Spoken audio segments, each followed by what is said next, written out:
10 पुत्र पैदा हुए। शर्याती एक बार गंगा के किनारे को गए,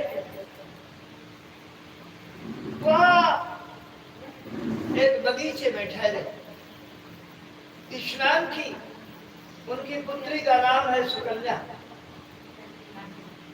सुकन्या चंचल है,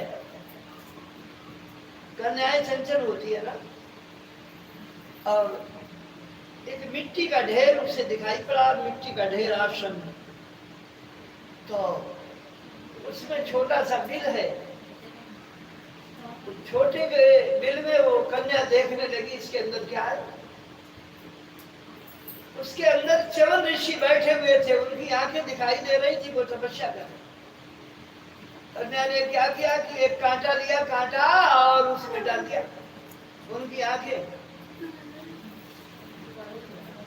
वो समाप्त हो गई। अब च्यवन ऋषि को बहुत गुस्सा आया। सबके गुस्सा इतना आया कि जितनी सेना थी, च्यवन ऋषि थे, सबका नंबर 1 नंबर 2 बंद हो गया। नाम नहीं लिया जाता है, नंबर 1 नंबर 2 बंद। अब क्या करें? तो राजा ने पूछा, पुत्री से कोई अपराध किया है? तूने कहा माना जी पिताजी, एक मिट्टी के ढेर में एक बिल दिखाई पड़ा, उसमें जुगनू ऐसा कुछ दिखाई चमक रहा था।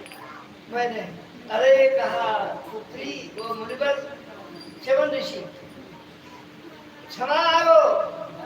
जब क्षमा मांगा तो प्रसन्न हो गए, वो निकल आए बाहर।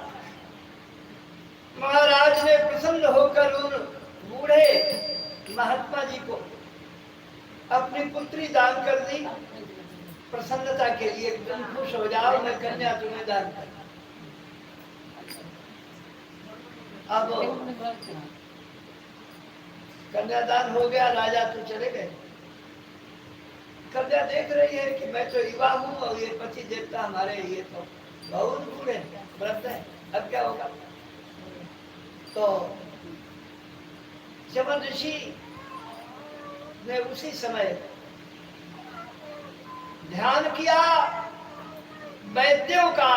अश्विनी कुमार नाम के जो वैद्य हैं देवताओं के, उनका ध्यान।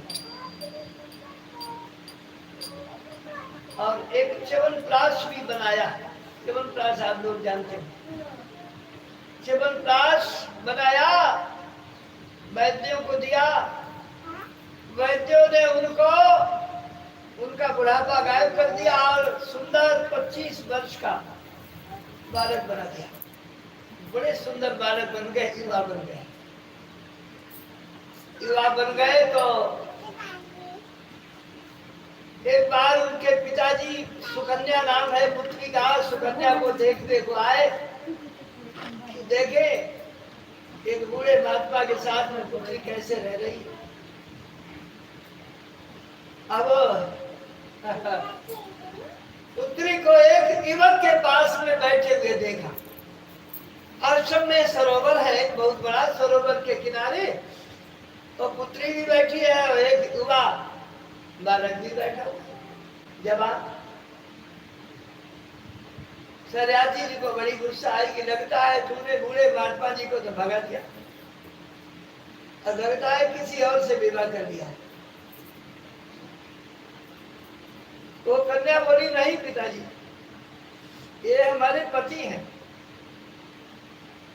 आपके जाने के बाद इन्होंने अश्विनी कुमारों को बुलाकर और उनकी कृपा से बुढ़ापा हटा दिया और युवा हो गए। तो वो बड़े प्रसन्न हुए, बड़े आनंद में हो गए। और उन्हीं शर्याती जी का वंश यहाँ पर, उनके 3 पुत्र पैदा हुए, उत्तान, बलि, अनर्त और भूरिश्रव। इसके बाद में